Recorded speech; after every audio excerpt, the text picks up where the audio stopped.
Okey, tadi perkongsian berkenaan mi loka, iaitu makanan tradisi yang sering menjadi juadah bagi masyarakat Negeri Sembilan, terutama ketika bulan Ramadan. Dan seterusnya, penonton, kita nak berbicara berkenaan satu topik penting, iaitu berkenaan dengan surgery ataupun pembedahan obesiti yang dikenali sebagai pembedahan bariatik. Ramai yang beranggapan bahawa pembedahan bariatik ini merupakan pembedahan yang dikatakan sebagai pembedahan kosmetik yang bertujuan sebagai jalan pintas untuk kurus. Betul ataupun tidak? Kita tanya pakar kita pada pagi ini, iaitu Dr. Muhammad Firdaus Syed Ani yang merupakan pakar perunding pembedahan am, minimally invasive dan bariatik, UiTM Private Specialist Center UPSC. Assalamualaikum Doktor. Waalaikumsalam warahmatullahi. Apa khabar Munawar? Alhamdulillah. Terima kasih bersama kami. Pastinya topik ini antara topik yang sering kali menjadi perhatian, khususnya untuk kita sampaikan kepada semua masyarakat. Tapi untuk permulaannya, mungkin kita boleh kongsikan kepada penonton secara ringkas apa yang boleh kita fahami berkenaan dengan pembedahan bariatik ini dan siapa sebenarnya layak untuk pembedahan ini, Doktor. Alright.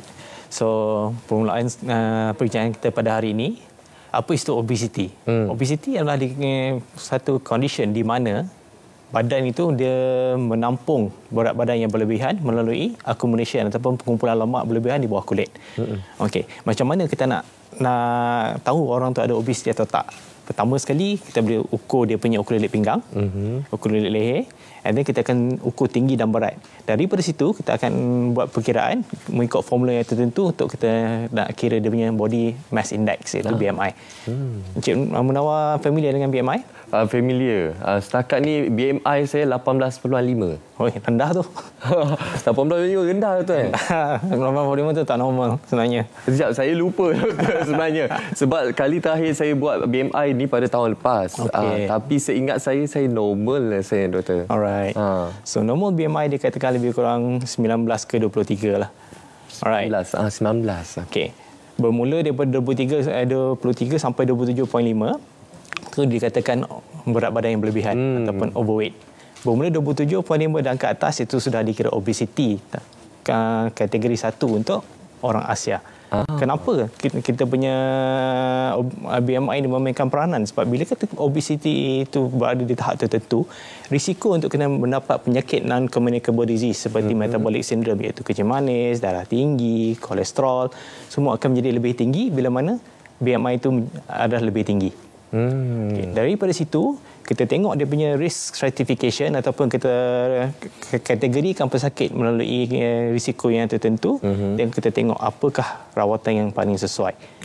Untuk kategori awal obesity, iaitu BMI lebih kurang bawah daripada 30, kebanyakan masa kita akan bagi rawatan yang non-invasive, iaitu rawatan perubatan, lifestyle modification dan sebagainya. Akan tetapi bila mana dia sudah ada penyakit-penyakit tertentu yang berkaitan dengan obesiti, adalah digalakkan untuk mendapatkan rawatan yang dengan lebih lanjut untuk mengelakkan risiko penyakit tak berjangkit tadi terjadi.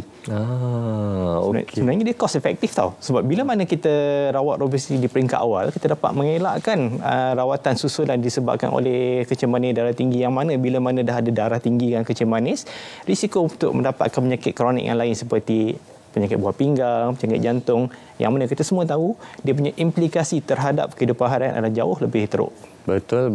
Itu tadi pengenalan berkenaan dengan obesiti ini. Macam doktor tanya saya tadi berapa BMI saya. Saya pun sampai dah lupa dah berapa BMI saya. Jadi kepada anda semua, bila kali terakhir anda memeriksa BMI anda sendiri, iaitu ukuran di antara berat badan dan juga ketinggian anda. Pastinya kalau bercakap berkenaan dengan pembedahan bariatik ini, ramai yang salah anggap sebenarnya, doktor, berkenaan pembedahan ini. Ramai yang menganggap pembedahan ini merupakan pembedahan kosmetik, nak cantik, nak kurus. Ada yang menganggap kalau bedah hari ini, esok dah menjadi mendapatkan badan yang cantik seperti model. Ataupun ada yang kata ini merupakan jalan pintas untuk kurus. Betul ke tak, doktor? Okey, berbalik kepada asbab kenapa pembedahan bariatrik ni dicipta di kala satu ketika dahulu. Iaitu yang pertama adalah, yang paling penting sekali adalah untuk merawat komplikasi-komplikasi, nak mengelakkan komplikasi daripada masalah obesiti itu sendiri. Dan kalau kita nak tengok, obesiti, pembedahan bariatrik ni pun dia ada beberapa jenis. Sebenarnya kita akan simpulkan di mana intragastric balloon, iaitu endoscopic procedure, adalah sebahagian daripada proses prosedur bariatrik. Kalau kita tengok prosedur bariatrik yang paling kerap dilakukan di Malaysia adalah vertical sleeve gastrectomy ataupun Roux and Y gastric bypass dan ada variation daripada gastric bypass iaitu mini gastric bypass, di mana ketiga-tiga prosedur ini adalah prosedur pembedahan yang kini di zaman moden ni kita dah tak buat operation yang mana kita buat pemotongan yang besar. Kita just melalui keyhole surgery, iaitu laparoscopic surgery. Okey, itu lagi memudahkan dengan kaedah pembedahan yang terkini, doktor. Jadi bercakap berkenaan dengan pembedahan ini, pastinya seperti yang ditegaskan tadi, ianya bukan untuk pembedahan kosmetik, sebaliknya adalah bertujuan untuk perubatan, khususnya untuk mencegah daripada penyakit-penyakit kronik. Khususnya negara Malaysia memang sangat menjuarai soal obesiti ni. Betul. Kita tak nak membudayakan perkara yang tidak sihat seumpama ini, tapi untuk pembedahan obesiti ini, bagaimana untuk kita gambarkan kepada masyarakat ialah berkenaan dengan rawatan ini dan selalunya selepas pembedahan, bagaimana dari segi manfaatnya kepada kesihatan, doktor? Alright. Bila kita bercakap pasal obesity surgery ataupun lebih dikenali sebagai bariatric surgery, dia bukan surgery itu adalah permulaan kepada rawatan. Rawatan itu bermula jauh sebelum daripada proses di mana pesakit itu menjalani pembedahan. Tanpa optimization sebelum prosedur, especially bagi pesakit-pesakit yang ada kencemanan darah tinggi dan sebagainya, risiko untuk melalui surgery itu kadang-kadang jauh lebih tinggi kalau kita tak optimiskan. So kita kalau nak melalui proses bariatric surgery ini, kita nak rawatan yang selamat.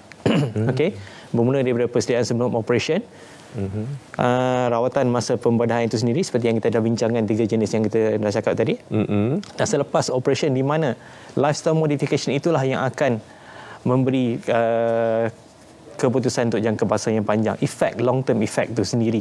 Di mana kalau kita dah buat surgery, makan ubat dan sebagainya, itu hanyalah untuk nak limit kalori intake, di mana energy balance, kalau kita tengok pemakanan kalori yang seimbang, andai kata kita makan terlalu banyak dan aktiviti mana kita membakar tenaga itu lebih rendah, maka lebihan tenaga itu akan dikumpulkan oleh badan untuk dikonvertkan kepada lemak yang dari hari ke hari akan berkumpul di bawah kulit, dan bila mana berlaku untuk tempoh yang panjang menyebabkan pesakit itu mendapat obesiti.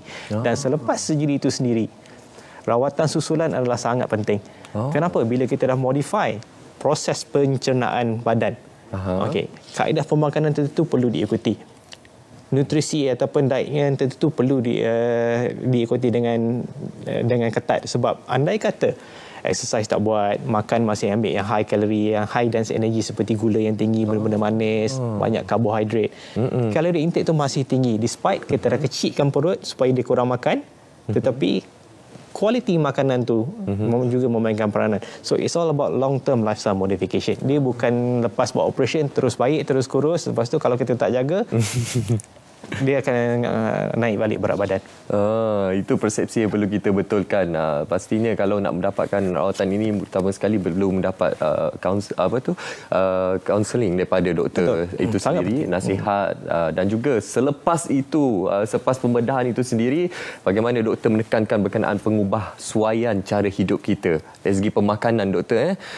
Jadi bagaimana untuk kita gambarkan juga, doktor, kalau seseorang tersebut melaksanakan pembedahan obesiti ini, dari segi penyembuhannya bagaimana? Mungkin ada yang kata berapa lama nak sembuh kalau dari segi selepas pembedahan tu, doktor? Okey. Secara umumnya selepas pembedahan bariatric surgery ini, pesakit akan discharge hari kedua atau hari ketiga selepas pembedahan. Dia sangat cepat sebenarnya, sebab kita sekarang macam saya sebut sebentar tadi, kaedah pembedahan sekarang adalah keyhole surgery. Luka yang dihasilkan adalah lebih kurang 1.5 cm sahaja. Tak seperti pembedahan konvensional. Tak seperti konvensional yang mana luka dia 15 cm, 20 cm. So, in terms of advantage buat keyhole surgery ni, dia luka dia sembuh dengan cepat, sakit kurang, dan pesakit boleh kembali melakukan rutin-rutin harian dengan lebih cepat. Okey. Itu yang paling utama sekarang ini, zaman moden ni kan, rawatan pun lebih moden dan juga untuk luka akibat pembedahan tu pun tak terlalu besar dari segi saiz yang berbanding dengan pembedahan konvensional. Pastinya kalau kita bercakap sekali lagi memberi penekanan kepada pembedahan obesiti ini, ramai yang mengatakan dari segi risiko. Tadi doktor dah menyentuh berkenaan risiko, sebenarnya lebih selamat menggunakan kaedah yang lebih moden sekarang ini kan doktor. Betul. Tapi dari segi gaya hidup selepas pembedahan itu bagaimana doktor? Kalau bukan setakat dari segi pemakanan seseorang, betul, untuk tempoh penyembuhan tersebut, ada tak pantang larang doktor? Contoh, tak boleh bersenam ke, melakukan kerja berat ke? Okey, selepas pembedahan, biasanya kita akan encourage pesakit untuk terus bergerak. Kenapa? Sebab kita nak mengelakkan komplikasi daripada pembedahan itu sendirilah. Apa-apa pembedahan pun mesti ada risiko untuk berlaku komplikasi seperti jangkitan kuman dekat paru-paru, luka dekat jangkitan kuman dekat tempat luka, darah buku dekat kaki. So, pergerakan awal itu sangat penting. Dari segi pemakanan, selepas kita melakukan surgery dekat bahagian pencernaan, selalunya kita akan menasihatkan pesakit untuk makan benda-benda yang lembut kepada perut yang dah dipotong tadi, iaitu kita bagi liquid diet dulu. Most of the time saya akan nasihatkan pesakit liquid diet at least 2 minggu. Liquid diet ni iaitu susu formula yang telah diformulakan untuk memberi pemakanan yang seimbang, yang cukup untuk menampung keperluan harian pesakit tempoh tersebut. Selepas itu kita akan melibatkan pihak dietitian, fisioterapis, so nasihatkan macam mana kaedah pemakanan yang sesuai supaya dia dapat seimbangkan segala nutrisi, dan dari masa ke masa selepas rawatan surgery ini dia akan datang untuk follow up kan. Di masa follow up tu kita akan check dari segi dia punya progress berat turun naik berat badan, kita akan tengok cek darah, tengok nutrisi. Selalunya orang yang melakukan pembedahan obesiti ini, kalau dia tak jaga pemakanan, penyakit yang paling kerap berlaku dia akan dapat anemia. Oh, okey. Kerana bila kita ubah proses pencernaan, zat besi yang diperlukan untuk penyerapan badan tu memerlukan asid, dan bila mana kita dapat pembedahan obesiti ni, asid tu dah berkurang sebab sebahagian daripada kita dah buang. Okay. Bila asid dah kurang, kadar pengaktifan air tu pun kurang. Kalau sakit tak balancekan balik, sebagai contohnya dia kurang ambil zat besi, so dia akan effect in terms of anemia, dia akan dapat iron deficiency. Okey. Doktor, mungkin daripada pengalaman doktor sendiri kan, mungkin ada cerita yang nak dikongsikan kepada masyarakat, pengalaman daripada pesakit doktor sendiri sebelum menjalani pembedahan bariatrik ini. Tadi doktor mengaitkan kebiasaannya individu yang menjalani pembedahan bariatrik ini adalah tujuan kesihatan. Individu yang mempunyai penyakit tinggi, kencing manis dan juga penyakit kronik yang berkaitan dengan obesiti. Jadi selepas pembedahan, bagaimana kehidupan mereka? Adakah kencing manis semakin berkurangan? Mungkin boleh ceritakan doktor. Alright, ada beberapa pesakit yang saya dah berawatan. Kita ambil satu contoh lah. Dalam 2 tahun lepas, ada seorang pesakit ni, dia nak pergi umrah. Tapi disebabkan oleh berat badan yang berlebihan, dia tak boleh nak solat secara sempurna. Solat kat kerusi, pergerakan terbatas. Lepas tu dia ada masalah kencing manis dengan darah tinggi yang memerlukan ubat yang berpanjangan. So, selepas dia dah mencuba semua kaedah rawatan dari segi perubatan, dia dah pergi jumpa dietitian, dia dah dapat latihan daripada fisioterapis, akan tetapi berat dia masih tidak kurang. Dia masih statik dekat situ. So, bila mana dia datang pada saya, kita berbalik kepada konsep tadi. Sebelum pembedahan, kita perlu bersediakan pasien. Persediaan di segi mana? Kita betulkan balik kaedah pemakanan, kita balancekan balik dia punya kalori defisit, dan dia melalui pembedahan, saya discharge selepas hari yang ketiga. Okey, sakit dia semua dah berkurang, dan dia sangat strict dengan apa nasihat yang kita bagi. Alhamdulillah, 6 bulan selepas itu, ubat kencing manis, ubat darah tinggi dia dah tak perlu makan. Kolesterol dia dah bertambah baik. Lutut dia dah tak sakit dan dah boleh solat dengan sempurna. Dan alhamdulillah dia dapat pergi menjalani umrah dengan sempurna. Alhamdulillah. Dan sekarang ni dia masih follow up dengan saya walaupun selepas 2 tahun melalui pembedahan bariatrik, yang mana kita follow up lah dari segi dia punya segala nutrisi, kita make sure dia menjalani gaya hidup yang sihat, dia boleh enjoy lifestyle. Husband dia rider big bike tau.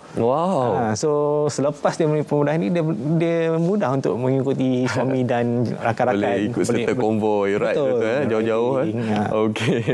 Okey doktor, sebagai kesimpulan lah untuk topik perbincangan kita pagi ini, mungkin sedikit nasihat kepada masyarakat untuk kita memperbetulkan persepsi kita, tanggapan kita berkenaan pembedahan bariatrik ini. Siapa sebenarnya yang layak untuk menjalani surgery yang berkaitan dengan bariatrik ini, dan mungkin juga kita boleh tekankan di sini di antara keperluan dan juga kehendak.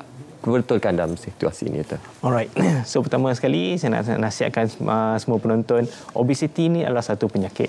Dan penyakit yang mana kita perlu tangani dengan segera. Sebab kalau kita lengahkan rawatan di segi obesiti ini, kita nak elakkan komplikasi. Once dah berlaku komplikasi, ada setengah komplikasi itu dia irreversible. Sebagai contohnya, once dah dapat penyakit buah pinggang, dah kena dialisis, there's no way untuk kembali sihat seperti biasa. So, dos yang mana berat badan melebihi 32.5 dengan masalah komplikasi kesihatan adalah termasuk dalam dos yang ada indikasi untuk mendapatkan rawatan dari segi bariatric surgery, ataupun 37.5 BMI 37.5 tanpa komplikasi adalah indikasi-indikasi yang mana mereka layak untuk mendapat rawatan bariatric surgery. So, dapatkan rawatan awal, elakkan komplikasi, amalkan gaya hidup yang sihat. InsyaAllah. Dan pasti ini antara penekanan yang baik untuk kita sampaikan kepada anda berkenaan dengan pembedahan bariatrik ini. Dan pastinya terima kasih kita ucapkan kepada Dr. Muhammad Firdausi Ani, merupakan pakar perunding pembedahan minimally invasive dan bariatrik daripada UiTM Private Specialist Center UPSC. Terima kasih, Doktor. Baik penonton, itu antara perkongsian ini.